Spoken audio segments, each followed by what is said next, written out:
한국에서는 고속도로에 진입하면 여기 프리웨이죠. 진입하면 실은 소소한 재미 중에 하나가 휴게소에 가는 거예요. 그래서 이렇게 올라갔다 내려왔다 하다 보면 만나는 휴게소들, 그곳에 들리는 맛이 있습니다. 특별히 휴게소에 가면 화장실도 우리 가는데 공용으로 쓰는 화장실이 깨끗하지가 못하잖아요. 그래서 여자 화장실은 제가 잘 모르겠고 남자 화장실은 들어가 보면 그 용면 보는데 앞에다가 이렇게 써 놓았어요. 아름다운 사람은 머문 자리도 아름답습니다. 뭐 이렇게 써 놓았거든요. 정말 그렇다 생각됩니다. 뭐 화장실 뿐이겠어요. 아름다운 사람이 머문 곳에는 향기가 나지요. 우리의 삶 가운데 우리가 주님 안에서 누리는 은혜와 또 감격으로 말미암아 우리의 삶의 모든 자리와 지경이 더욱 아름다운 것 될 수 있기를 주님의 이름으로 축원드립니다. 아멘. 우리 그 소망을 가지고 오늘 함께 말씀 앞으로 나아가기 원하는데요. 복음 안에서 살아가는 삶의 모습, 또 교회가 다루는 문제들에 대해서 말씀을 몇 주간 나누고 있습니다. 기억해 보시면 2주 전에 저희는 빌립보 교회 안에 있었던 갈등의 문제를 이야기하면서 너희 안에 같은 마음을 품으라 주 안에서 권면했던 바울의 도전을 들었습니다.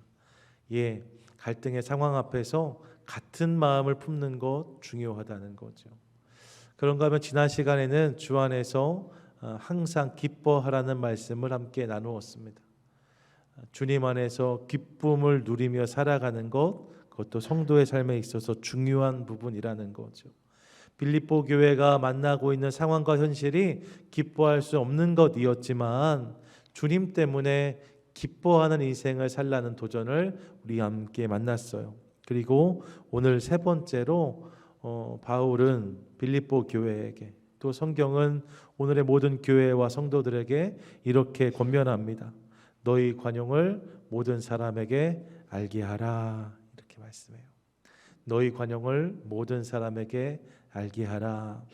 오늘 이 한 절의 말씀을 살피면서 주님이 우리에게 주시는 도전과 또 은혜 함께 깨닫게 되기를 원합니다. 먼저 본문을 보시면 오늘 본문은 이렇게 시작되어져요. 너희 관용을 이라고 말씀합니다. 너희 관용을. 좀 이게 아무것도 아닌 것 같은데요. 잘 묵상해 보면 무언가 앞서 나누었던 말씀들과는 차이가 있는 것을 우리가 깨달을 수 있습니다. 기억해 보세요. 2주 전에 우리는 주 안에서 같은 마음을 품으라 했어요. 지난주에는 항상 기뻐하라 했습니다. 이 두 번의 시간을 기억해 보시면 사실 그렇지 못한 상황이 전제되어 있음을 알 수 있어요. 같은 마음을 품으라 라고 말하는 것은 상황이 어떻다는 거예요? 같은 마음을 품지 못하고 있는 모습이 저들 가운데 있다는 거죠. 갈라진 마음이 있다는 거예요. 나누어진 마음이 있다는 거예요. 그러니까 같은 마음을 품으라고 말하는 것 아니겠습니까? 항상 기뻐하라도 마찬가지죠. 항상 기뻐하지 못할 상황 가운데 저들이 놓여 있기 때문에, 저들의 삶 가운데 항상 터져 나오는 기쁨이 없기 때문에 카이로 항상 기뻐하라고 도전하는 거죠. 근데 오늘 본문은 너희 관용을 이라고 시작되어져요. 관용하라가 아니에요. 너희 관용을 이라고 말씀해요. 이를 통해서 우리가 알 수 있는 중요한 사실이 있죠. 그것은 무엇이냐? 성도의 삶에 있어서, 교회의 모습에 있어서 관용은 당연하게 전제되어야 한다는 거예요. 관용은 우리에게 당연히 있어야 하는 모습이라는 거죠. 그래서 이렇게 말해요. 너희 관용을. 관용이 우리 삶에 있는 것은 이미 당연한 일이에요. 그건 다시 언급할 필요가 없어요. 관용이 있게 하라 말할 필요가 없는 거예요. 그냥 너희의 관용을, 우리 안에 관용이 있고 이제 그 관용이 드러나야 된다라고 말씀하는 거죠. 이를 통해서 우리는 성도와 교회의 모습 가운데 관용은 당연한 모습이란 사실을 깨닫습니다. 한번 따라하시죠. 성도에게 관용은 당연한 일입니다. 성도에게 관용은 당연한 일입니다. 여러분, 성도와 교회에게 있어서 관용은 당연한 일입니다. 그럼 이 관용이 무엇인가 생각해 볼 필요가 있는데, 관용은요, 너그러울 관자에 얼굴 용자를 씁니다. 그러니까 너그러운 얼굴, 이게 관용이에요. 그 의미를 보면 좀 좁게 해석하면, 사전을 찾아보니까 관용이란 것은 나에게 누군가가 무엇을 잘못했을 때 그것을 너그럽게 용서하고 품어주는 것이 관용입니다. 그게 좁은 의미의 관용이고, 좀 넓게 보면 관용은 어떤 것인가? 나와 다른 사람들, 나하고 같지 않은 사람들까지를 품어주고 너그럽게 대하면서 함께 가는 모습이 관용입니다. 이게 영어로는 톨러런스라는 단어가 관용이고요. 불어로 하면 똘레랑스가 관용이에요. 프랑스를 똘레랑스의 나라라고 말하잖아요. 어지간한 거 다 품어줄 수 있는 넉넉함이 있는 것, 이게 똘레랑스거든요. 이 관용입니다.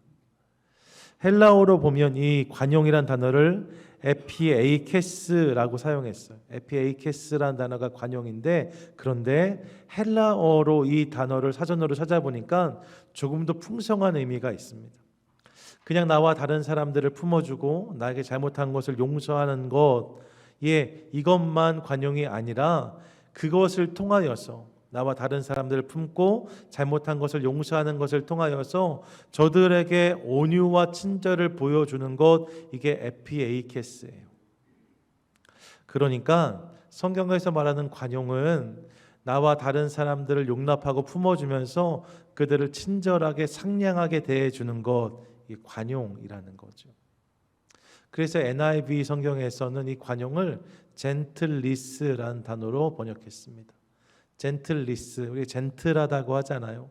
상냥하다는 거예요. 네, 상냥함, 너희 안에 있는 상냥함을, 너희 안에 있는 친절함을 이라고 말하고 있는 거죠. 이것이 성도의 삶에 있는 관용이랍니다.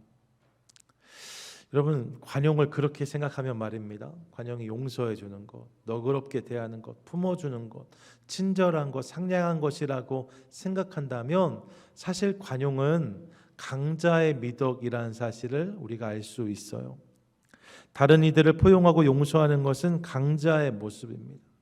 친절과 상냥은 보다 나은 사람의 모습이라고 할 수 있어요.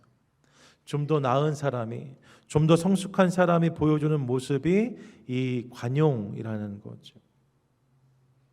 근데 그렇게 생각하면 빌립보 교회가 그 당시 세상 속에서 그런 위치에 있었는가? 사실 그렇지 못하다는 사실을 우리가 발견하거든요. 여러 번 말씀드렸지만 사실 그 당시에 빌립보 교회는 빌립보 사회 속에서 약자 중에 약자였습니다. 주류가 아니었어요. 주목받는 사람들도 아니었어요. 많은 것을 가지고 누리는 사람들도 아니었습니다. 힘이 있지도 않았어요. 빌립보 사람들 입장에서 보면 빌립보는 로마의 위성 도시였잖아요. 로마, 이탈리아 반도가 아니지만 로마가 이탈리아 반도 밖에 있는 도시들 중에 가장 로마스러운, 로마다운 도시로 언급된 곳이 빌립보였거든요. 빌립보 주민들에겐 그런 자부심이 있었어요.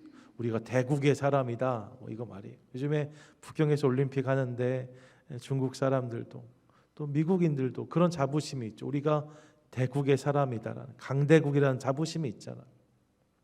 그런 마음이 빌립보 사람들에게 있었다는 것입니다. 그들은 로마의 문화를 존경했고 그리스 로마 신화를 붙잡고 살아가는 사람들이었어요. 삶의 구석구석에 그 문화가 스며 있었고 그들이 보여줬던 신화와 우상들을 붙잡고 믿으며 살아갔던 사람들이 빌립보 사회의 사람들이었습니다. 그런 빌립보 시민들 입장에서 보면 사실 빌립보에 세워진 빌립보 교회의 사람들은 너무나 하찮은 사람들이었어요. 큰 로마가 아니라 그 로마의 식민지, 그 로마의 지배를 받고 있는 저 구석 이스라엘, 그곳에서 들려온 복음이라고 말하는 한 사람 예수의 이야기, 그 이야기를 듣고 그것을 믿으며 따르는 사람들, 그들이 빌립보 교회 사람들이었거든요.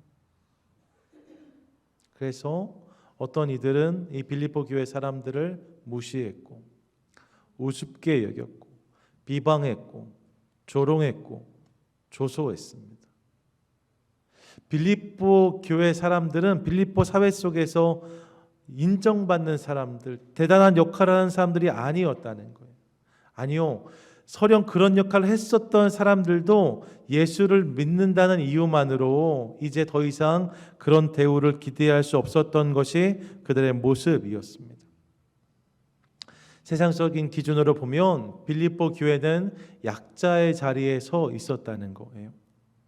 너그럽게 품고 포용하기에는 그들의 상황이 너무나 어려웠습니다. 관용의 주체가 되기보다는 관용의 대상이 되어야 될 것 같은 모습이 세상적인 눈에서 본 빌립보 교회의 모습이었어요. 그런데 그런 교회와 성도들에게 편지하면서 너희 관용을 이라고 바울이 말하고 있는 거죠. 너희는 관용의 대상이 아니라 관용의 주체다라고 말하고 있는 거예요. 어떻게 이럴 수 있었을까? 여러분, 세상의 기준으로 보면 교회는 강자가 아닐 수 있어요. 많은 것을 갖지도 못했고 많은 것을 누리지도 못했거든요. 빌립보 교회의 모습이 그랬거든요. 하지만 복음 안에서 보면 관용의 분명한 이유가 저들에게 있었음을 우리가 깨닫습니다. 그래서 바울이 너희는 관용의 대상이 아니라 주체라는 것을 분명히 말하고 있는 거죠. 네, 교회 안에 관용의 분명한 이유와 근거가 있다는 거예요. 무엇을 보면 그렇습니까? 먼저 여러분, 그들은 용서받은 자들이었습니다. 빌립보 교회 교인들은 복음 안에서 보면 용서받은 자들이었어요. 용서받은 자들이었기 때문에 용서, 관용이 저들의 삶 가운데 당연히 있어야만 했다는 거죠.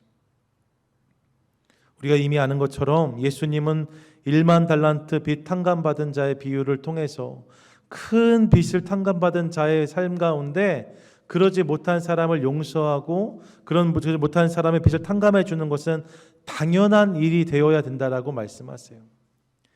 1만 달란트 빚을 탕감받은 자가 다른 그렇지 못한 자들의 빚을 탕감해 주는 것은 당연한 모습이어야 한다라고 말씀하시는 거죠. 여러분, 용서받은 자에게 관용은 당연한 일이 되어야 된다는 거예요. 그런가 하면 그들은 또한 사랑받은 자들이기도 하였습니다. 빌립보 교회 교인들은 세상적으로 보기에는 초라할 수 있지만 세상의 주관자이신 하나님, 그분의 사랑이 그들 가운데 임하고 있었어요. 그분께 사랑받은 자들의 공동체가 빌립보 교회였습니다. 사랑받은 사람은 사랑할 수 있어요. 아이들을 키울 때 옛날 어른들은 엄하게 키우란 이야기 많이 하셨어요. 엄하게 키우지 않으면 버릇 없어진다고, 엄하게 키우지 않으면 아이들이 예의를 모른다 하셨어요. 하지만 요즘에는 그렇게 키우지 않습니다. 사랑을 많이 해주란 이야기 많이들 하시죠. 왜요? 사랑을 받으면서 자라야 사랑할 수 있는 사람이 된다는 거예요. 사랑을 많이 받은 사람이 그 사랑을 흘려보내는 사람이 된다는 거죠. 사실 저도 잘 못해요. 쉽지 않아요. 하지만 이 사실은 분명하죠. 사랑을 받아야 사랑할 수 있어요. 그렇게 생각하면 교회는 사랑을 받은 자들이기 때문에 사랑할 수 있다는 거예요. 그렇기 때문에 관용의 주체가 되어야 된다는 거죠. 교회의 관용은 당연한 일이다 말씀하는 거예요. 그리고 결국 이러한 이유 속에서 교회의 승리가 있기 때문에 너희는 관용의 주체다라고 말씀하는 겁니다. 성경은 교회와 성도들을 이긴 자라고 말씀해요. 비록 이 땅에선 좀 부족할 수 있지만, 그렇지 못한 것처럼 느껴질 수 있지만 결국 성도에게 구원이 있죠. 영원한 하나님의 나라가 그들에게 임할 것입니다.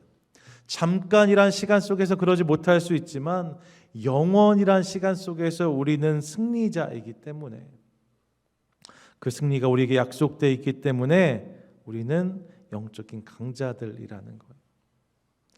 빌립보 교회가 그런 공동체였다는 거죠. 그렇기 때문에 관용은 강자의 미덕인데 세상적인 기준에서 보면 그렇지 못할 수 있지만 복음의 기준에서 봤을 때는 빌립보 교회가 그런 모습, 그런 은혜 가운데 있었기 때문에 너희는 관용의 주체가 되어야 된다라고 말씀하고 있는 거죠. 우리도 마찬가지입니다. 여러분, 우리가 가진 게 없을 수 있어요. 높은 자리가 우리의 자리가 아닐 수 있습니다. 힘이 없고 연약할 수 있습니다. 하지만 우리는 용서받은 자들입니다. 우리는 하나님의 사랑을 경험한 자들입니다. 우리에게 하나님 나라가 약속되어 있고 주님은 우리에게 예정된 승리가 있다고 말씀하세요. 그렇기에 교회와 성도에게 있어서 관용은 지극히 자연스러운, 지극히 당연한 모습인 것을 기억하도록 하겠습니다. 예, 관용은 성도의 당연한 모습이래요. 그래서 오늘 빌립보 교회를 향하여서 너희는 관용의 주체이다라고 말씀하는 거죠. 더불어서 그렇기 때문에 우리 삶을 통해서 이 관용이 흘러가야 된다고 성경은 말씀하고도 있어요. 4장 5절인데 우리 한 번 더 본문 읽도록 하겠습니다. 함께 읽습니다. 시작. 너희 관용을 모든 사람에게 알게 하라. 주께서 가까우시니라. 아멘. 그리스도인들은 당연한 관용을 베풀어야 되는 사람들인데 이것이 모든 사람이 알도록 되어져야 된다라고 성경이 말씀해요.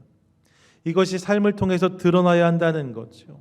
너희의 친절함이, 너희의 상냥함이, 너희의 너그러움이 세상 가운데 보여지고 그들이 그것을 알아야 된다라고 바울은 권면하고 있습니다.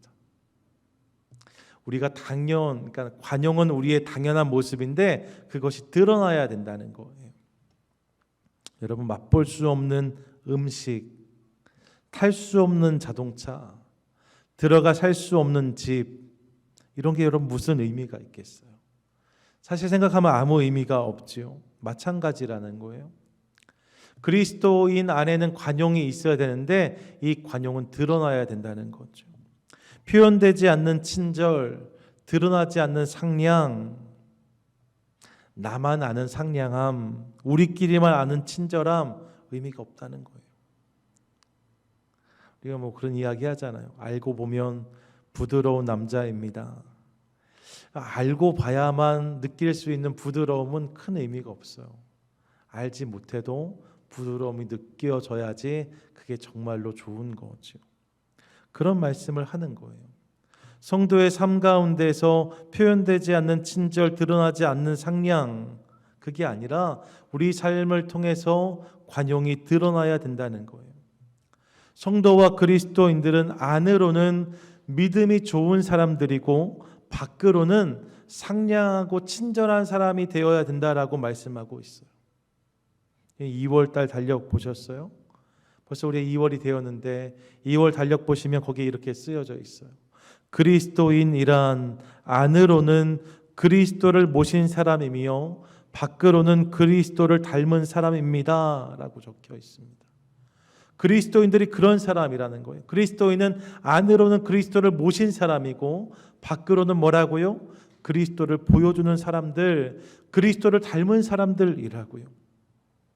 예, 우리의 삶이 관용이 드러나는 친절과 상냥함이 흘러가는 그런 도구와 통로가 될 수 있기를 소망합니다. 그런 삶을 살아내야 된다는 거예요. 우리 안에 관용이 당연한 일인데 그 관용이 드러나야 된다. 그런데 주목해야 될 것이 있어요. 그것은 그런 모습과 태도가 드러나야 되는데 누구에게 드러나는가? 본문을 보니까 모든 사람에게라고 말씀해요. 너희 관용을 모든 사람에게 알게 하라라고 말씀해요. 여기에 어려움이 있죠. 만약 이 부분이 어떤 사람이라고 제한된다면 이 말씀은 너무나 쉬운 것이 될 수 있어요. 그냥 되어지는 거예요. 사실 여러분, 마음에 맞는 사람들, 생각이 같은 사람들, 내가 좋아하는 사람들, 나를 좋아해 주는 사람들, 내가 용서할 수 있는 사람들, 내가 이해할 수 있는 사람들, 그들에게 관용을 보여주는 것은 하나도 어려운 일이 아니에요. 그냥 되어지는 일이에요. 식은 죽 먹기죠. 그런데 성경은 우리에게 그렇게 말씀하지 않아요. 뭐라고 말씀합니까? 모든 사람에게 라고 말씀해요. 우리가 친절하게 행해야 되는데, 우리가 상냥하게 살아야 되는데, 우리 삶을 통해서 너그러움이 흘러가야 되는데, 누구에게까지 그래야 되는가? 모든 사람에게 그래야 된다는 거예요.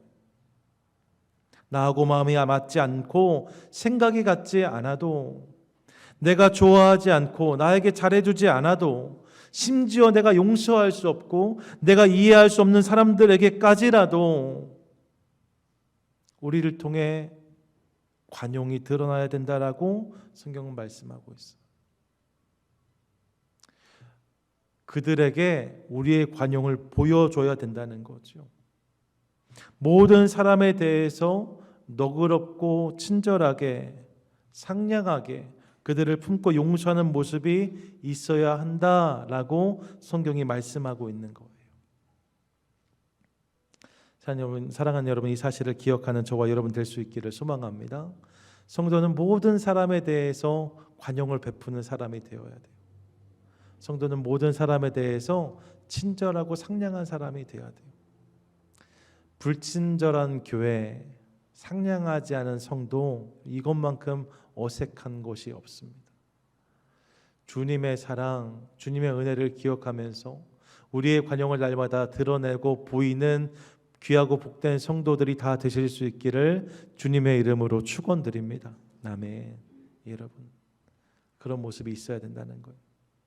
성도는 믿음이 좋은 사람만이 아니라 그 믿음이 이런 모습으로 표현돼야 된답니다. 그런데 이게 어려워요. 저한테 그렇게 살 수 있냐 물으시면 저도 어려워요. 설교가 제일 쉽죠. 설교에 아멘 하는 게 제일 쉽죠. 근데 여러분, 당장 세상으로 나아가면 벌써 우리를 불편하게 하는 사람들이 있을 수 있어요. 벌써 우리를 불편하게 하는 상황들을 만날 수 있어요. 그런 것들 앞에서 관용을 생각하는 것이 쉬운 일이 아니에요. 주님, 어떻게 이렇게 살 수 있을까요? 이런 질문이 우리 안에 올라오죠. 그렇게 묻는 우리에게 주님이 주시는 관용의 열쇠가 있습니다. 그게 오늘 본문의 뒷부분이에요. 4장 5절 우리 한 번 더 읽겠습니다. 시작. 너희 관용을 모든 사람에게 알게 하라. 주께서 가까우시니라. 아멘. 뭐라고 말씀해요? 주께서 가까우시니라 라고 말씀해요. 주께서 가까우시기 때문에 모든 사람에게 우리의 관용을 보여줄 수 있다는 거예요. 주께서 가까우심을 기억할 때 우리의 삶은 더욱 너그러워지고 더욱 넉넉해지고 더욱 상냥해지고 더욱 친절해질 수 있다는 거죠. 이것이 모든 사람을 관용으로 대할 수 있는 이유이자 근거라고 성경은 말씀합니다. 주께서 가까우시기 때문에. 주께서 가까우시다, 가깝다, 이 사실을 기억하라 하는데, 여러분, 여기서 가깝다라는 이 단어 말입니다. 이 가깝다는 표현은 두 가지 의미로 해석할 수 있어요. 먼저는 시간적으로 임박하다는 의미예요. 시간적으로 임박하다. 다르게 말하면 그분이 곧 오실 것이기 때문에. 뭐라고요? 그분이 곧 오실 것이기 때문에. 여러분, 우리 주님이 곧 오신다는 사실을 믿으시기 바랍니다. 아멘. 우리 주님이 곧 오세요. 그때가 언제인지 우리는 알 수 없지만 그분은 반드시 오십니다. 이 사실을 기억하라는 거예요. 이런 마감할 때가 되면 원래 다 떨이하고 그렇게 하는 거잖아요. 마칠 때가 되면 사람은 다 너그러워지는 거잖아요. 그런 맥락에서 주님의 오심이 임박한 것을 기억하면서 그것을 기억함으로 더 넉넉하고 더 친절하고 더 많은 것들을 관용하는 사람이 되라는 거죠. 내 힘과 내 능력으로 되지 않아요. 이 땅에서의 시간이 영원할 것처럼 느껴지면, 나의 오늘의 상황이 계속될 것처럼 느껴지면 그렇게 할 수 없어요. 하지만 주님이 곧 오신다니까, 주님이 곧 오신다니까 이 사실을 기억하며 관용을 모든 사람에게 보여주라고 말씀하고 있는 거죠. 예, 주님이 오신다는 사실을 기억할 때, 그분이 곧 오신다는 사실을 기억할 때 우린 너그러워질 수 있답니다.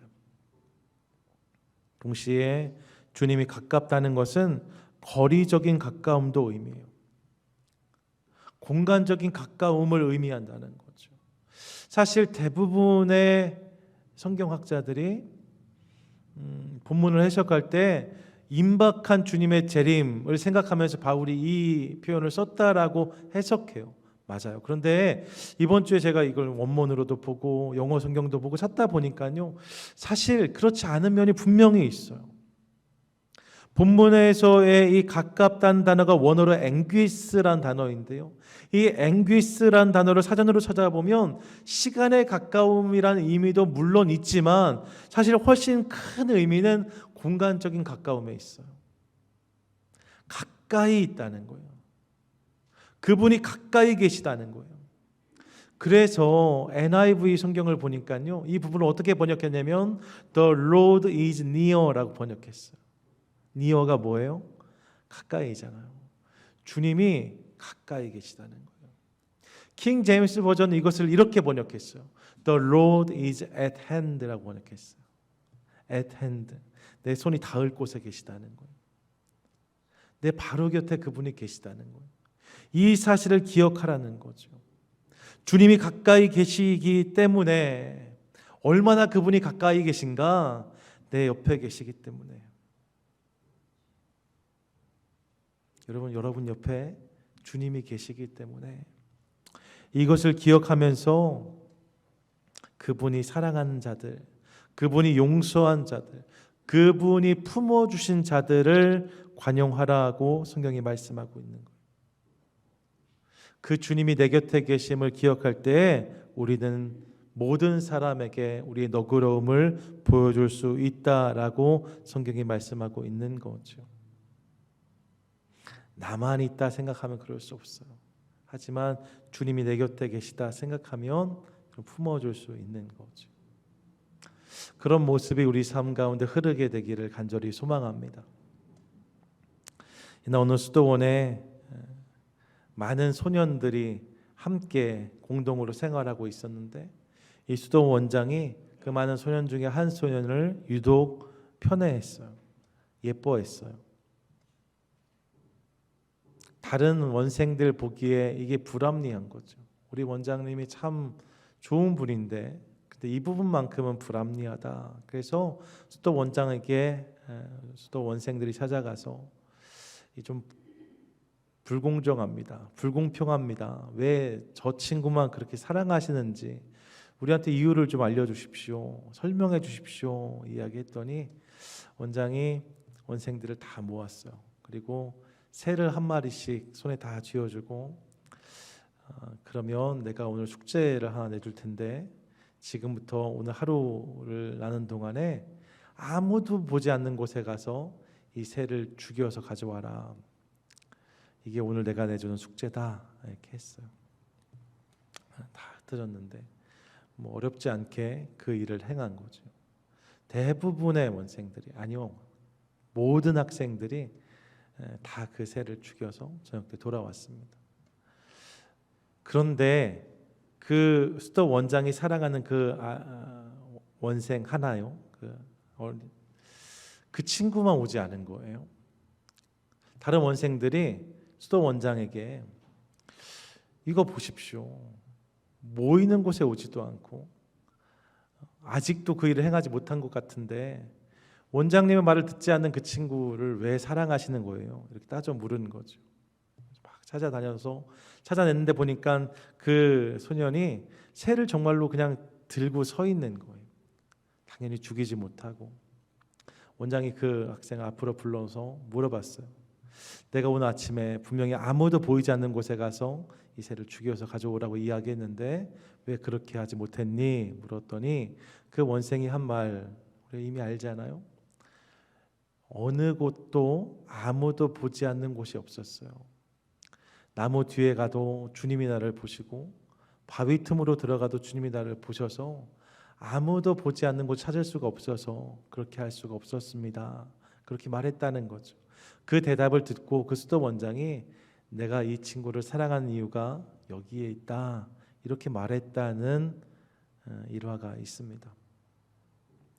주님이 나와 함께 계시다, 주님이 여기 계시다, 그러면 우리의 삶 가운데 그 주님의 마음이 흘러가게 되는 거죠. 그분을 느끼지 못한다면 내 마음대로 살 수 있어요. 하지만 그분을 느끼기 시작하면 주 뜻대로 살 수밖에 없습니다. 그러지 않을 수 없어요. 근데 그분이 나를 용서하신 주님이세요. 나를 사랑하신 주님이세요. 나 같은 사람까지를 품어주신 주님이세요. 그 주님이 내 곁에 서 계시다는 것을 우리가 깨닫기 시작한다면 우리가 용서하지 못할 사람이 없고 사랑하지 못할 사람이 없고 품어주지 못할 사람이 없는 거죠. 이 사실을 기억하기 원해요. 그래서 본문이 말하는 거예요. 주께서 가까우시니라. 주께서 가까우시니라. 그분이 내 곁에 계시니까 그분을 기억하면서 그런 인생을 살아내라는 거죠. 사랑하는 여러분, 세상에서 말하는 관용은 강자의 미덕입니다. 하지만 성경이 말씀하는 관용은 은혜 받은 자, 용서받은 자, 하나님의 사랑을 경험한 자들의 모습이라고 성경은 말씀하고 있어요. 그렇기 때문에 오늘 우리 삶을 통해서 이 관용이 드러나야 된다고 성경은 도전합니다.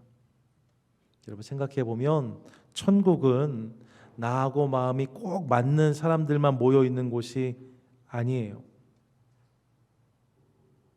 오히려 그렇지 않은 사람들이 더 많을 수 있을 수 있는데, 하지만 그 어떤 사람까지도 품을 수 있는 마음이 나에게 부어지는 곳, 그곳이 천국이 아닐까 생각해 봅니다. 나하고 마음이 딱 맞는 사람들만 모여 있으면 얼마나 좋겠어요. 하지만 그렇지 않을 거거든요. 천국엔 다양한 사람들이 와 있을 거예요. 그런데 그런 사람들까지도 품을 수 있는 마음이 우리 가운데 부어지는 곳, 그래서 그 모든 사람을 넉넉하게 품어내는 곳, 그곳이 하나님의 나라 천국인 거죠.